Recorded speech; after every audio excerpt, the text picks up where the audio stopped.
เสียดายเข้าน้องเอ้ย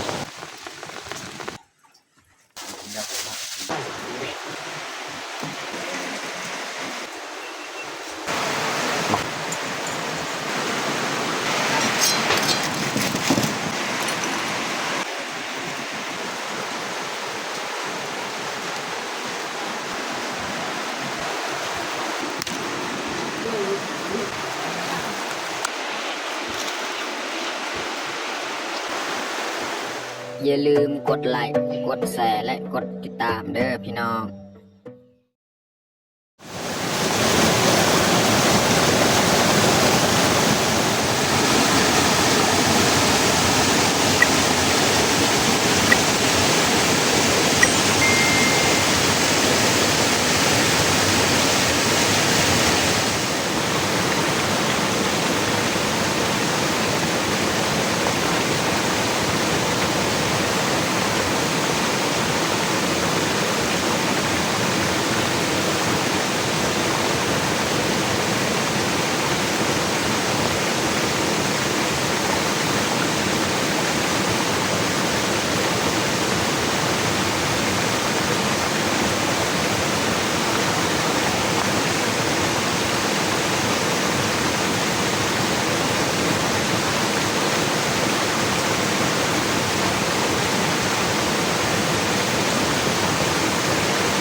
ครับสบายดีแล้วก็สวัสดีเบิดทุกคนยินดีต้อนรับเข้าสู่ซองบาวยืนเนาะมื้อนี้ก็พาเมียเขาให้เขาสิเข้ามาเก็บผักส่วนเข้าให้ของเฮาก็เอาบ่เป็นเพราะว่าฝนตกแบบนี้นี่เอาเข้าเอาน้ำบ่เป็นเนาะฝนตกนี่แต่มื้อวานนี่แหละตกเบิดมื้อเลยมื้อวานกับมื้อนี้นี่บ่เซาก็เลยพาเมียเข้าไปเก็บผักเพราะว่าอยู่บ้านก็บ่มีผักเพราะว่าเขาให้จะเป็นต้องไปเข้าเพราะว่าฝนตกต้องไปเข้าเพราะว่าอยู่ให้นี่มันมีผักเขาจะกินเนาะต้องไปเข้าแล้วก็หลังจากเขาเก็บผักแล้วก็กลับบ้านเนาะเพราะว่าเขาบ่ได้ซื้อข้าวน้ำมานำเขาจะกินอยากบ้านโอเคมีแต่ทุกคนตามเบิ่งตามชมกับพวกเฮาได้ยาวเลย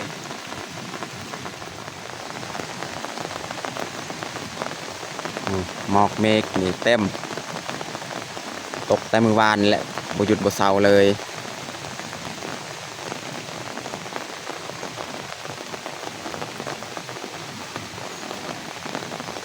มีแต่เฮาสิเกียมออกไปเก็บพืชผักเลยเฮาสิเลาะเก็บตามแคมให้นี่แหละเก็บยอดมะบวบเก็บมากแต่ยอดอึนำนี่แถวหลังคาเทียงเฮาก็นี่แหละมักอึนี่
ว้าว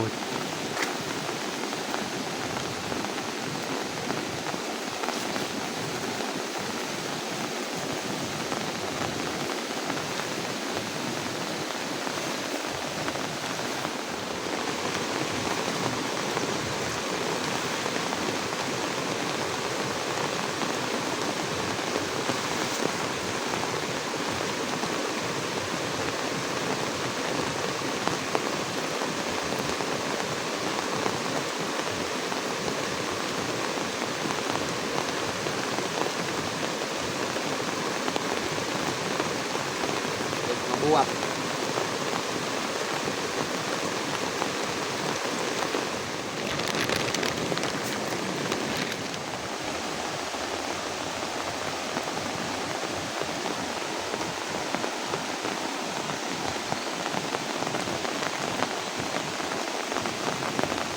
อากาศก็หนาวพี่น้องเต็มแต่หมอกเมฆ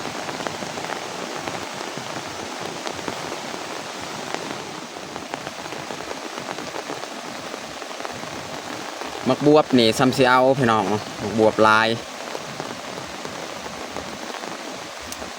นี่มักบวบน้อยใหญ่กะลายตัวแก่กะลาย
โอ้หมักพริกเฮานี่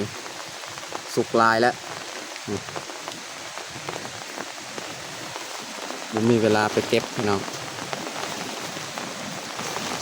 เอาเก็บเอามาตอนนี้ก็เก็บซ้ำเฮาเอามาเฮ็ด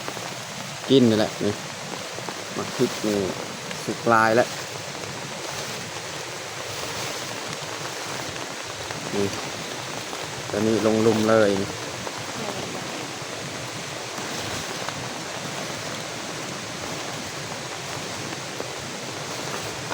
สุกลายแล้วพริกหมักพริกตามกลางไห้พี่น้องมันจะเป็นน้ำข้างเลยนี่เมียหาเก็บยอดมะอึตามหันฝนตกลายมันเป็นน้ำเลยน้ำฝน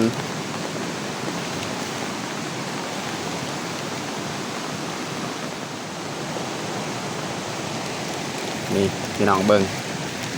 พร้อมเปนี่ลายสุดเลยพี่น้องนี่เกิดตามธรรมชาติ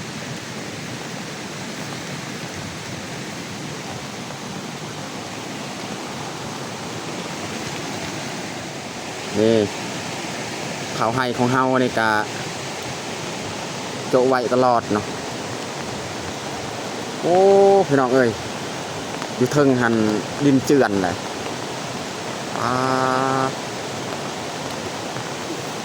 คุณพี่น้องเห็นบ่เบิดเข่าของเฮาดินเจือนอยู่ลุมอยู่เทิงหันมันอยู่ลุมโอ้เสียดายเข่าพี่น้องเอ้ย ฝนตก2มื้อเรียนติดนี่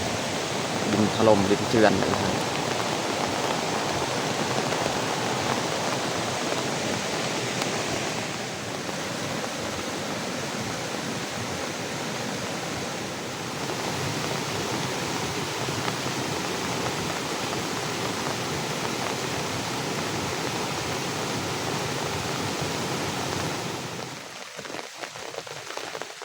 เก็บมะอึก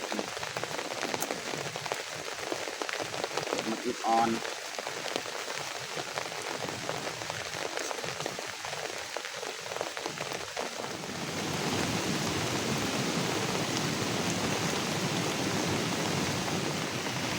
เมียว่าสิมาปลูกผักกาดอยู่หั่นนะนี่เพราะว่ามันเปื่อยมันเน่าเบิดเนาะถ้าว่ามันอยู่แบบเป็นกลุ่มแบบนี้นี่มันเปื่อยเนาะเอาลกเลยนี่ลกแล้วก็มาปลูกอยู่หั่นนะ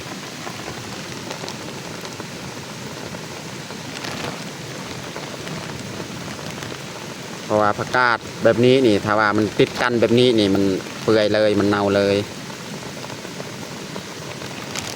ก็เลยลกมาปลูกเลยบ่ฮู้ว่าปลูกหั่นมันเน่าหรือบ่ก็บ่ฮู้ปลูกไปเลยนะเนี่ยว่ายานปะแบบนี้มันเน่าเบิดเสียดายกะที่เขากะไว้นี่เบี้ยที่เขากะไว้นี่มันเน่า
ไป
ตอนนี้ก็เรียบร้อยเนาะเอาปกไว้เบี้ยที่เราปลูกไว้นี่แต่ว่านี่นานนี้นี่บ่มีพยางนะพี่น้องนานนี้นี่บ่มีพยางอันนี้ก็เราเอาเศษพยางที่เศษตามไห้นี่แหละเอามาปูไว้เพื่อกันไว้น้ำฝนถึงว่าจะบ่ 100% ก็ได้สำได้สำนึงพี่น้องเนาะกันไว้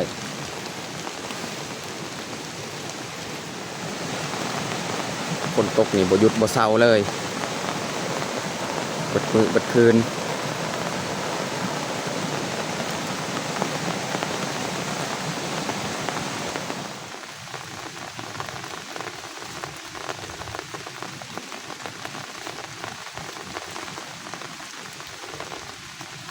อนนี้ก็เฮาปลูกผักก็เรียบร้อยผักเราก็เก็บเรียบร้อยเฮาสิเตรียมกลับบ้านเลยฝนตกอยู่บ่เซาเลยมักพริกมีลายแต่ว่าไม่มีเวลาเก็บตอนนี้ก็บ่ทันแต่เฮาเก็บไว้บางทีนี่ถ้าว่าคนบ่ตกหลังจากเฮาเกี่ยวข้าวเกี่ยวน้ำแล้วมาเก็บต่ออีกพริกเฮาว่าเห็นสุกลายล้นลายแล้วเอ้าเดี๋ยวเฮาสิเตรียมกลับบ้านเลย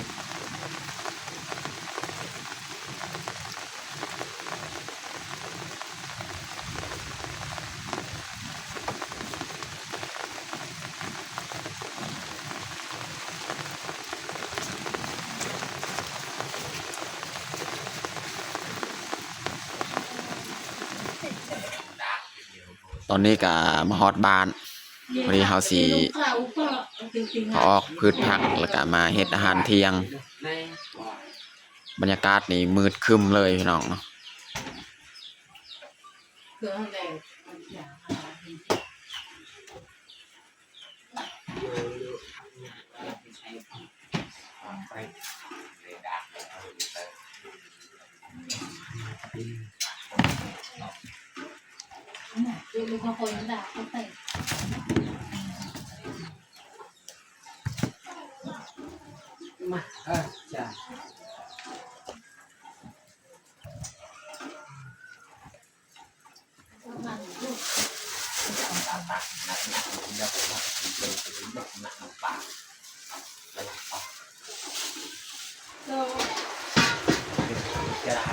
สำหรับอาหารเที่ยงมื้อนี้เฮาสิลวกยอดมะกึกเนาะลวกมะบวบตำแจวมีอาหารการกินเนาะลวกผักตำแจวเลยเลย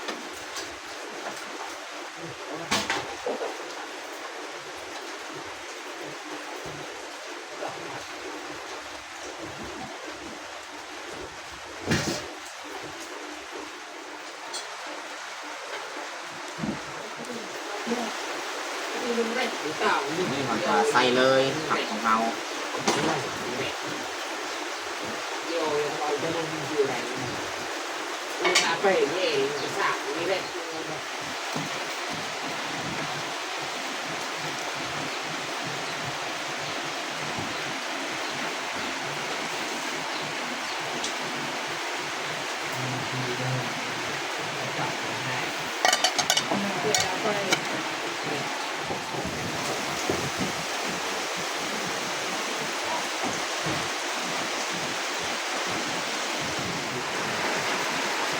เนี่ยจะเสียบ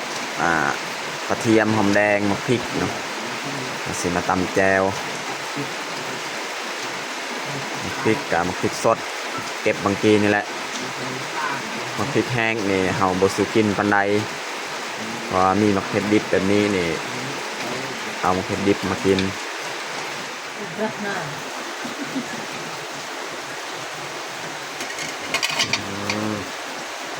ลวกผักของเฮาก็สุกเรียบร้อย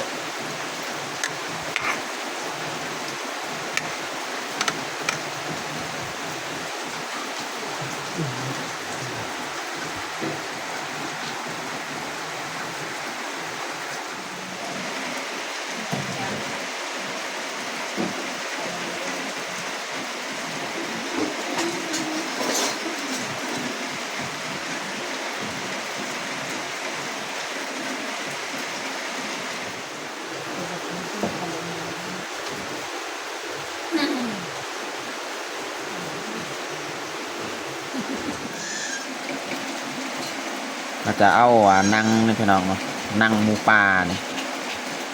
บ่ฮู้ว่าสิกินได้หรือบ่ยันมันหยาบมันแข็งเราลองมาจี้ของเฮา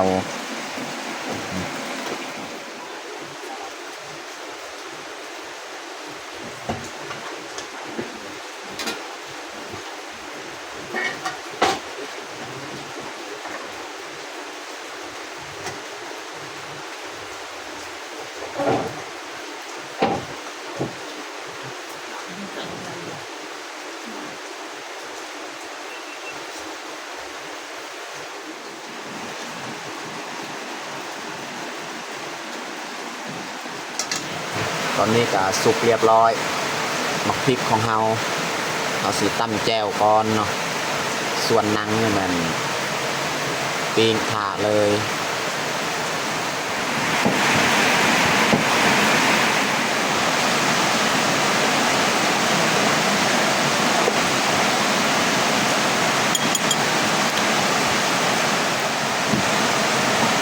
เราเป็น ใส่หน่อยนึงกะปิพี่น้อง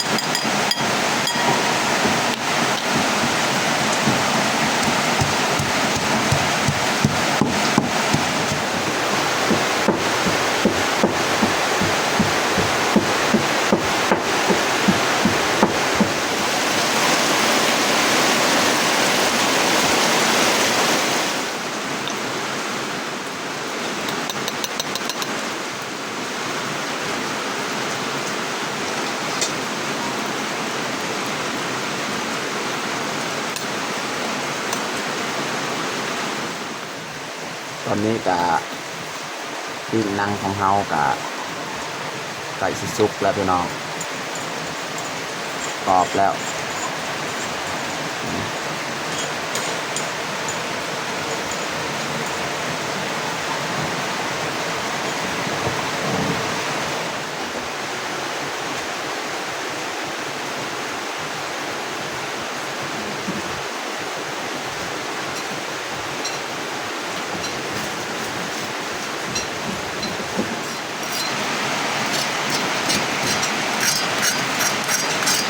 นั่งอันนี้กรอบดีแล้วปีกนะเอาตัดเลยแบบนี้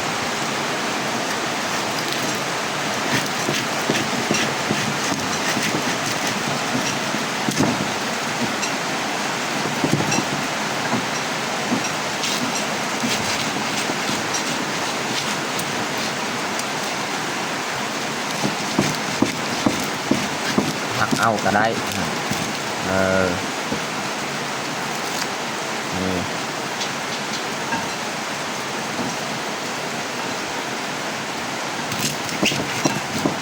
แล้วก็ยัง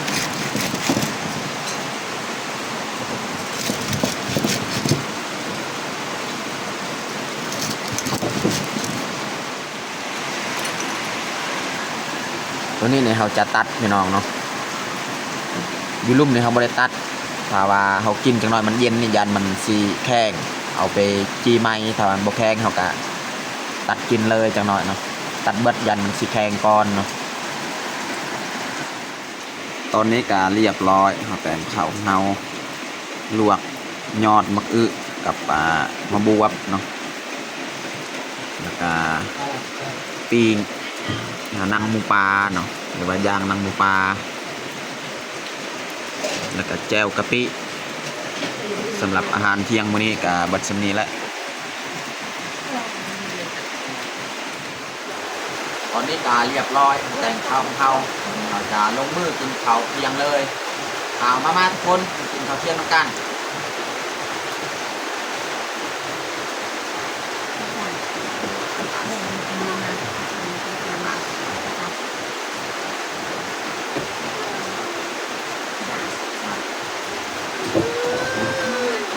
จะส่งมาอยู่คือ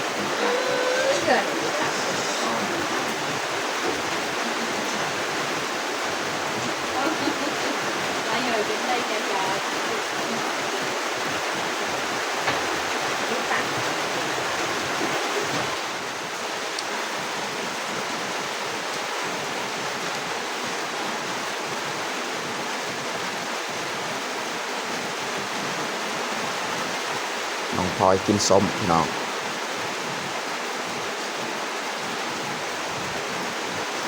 ตำคุงนี่ตำคุง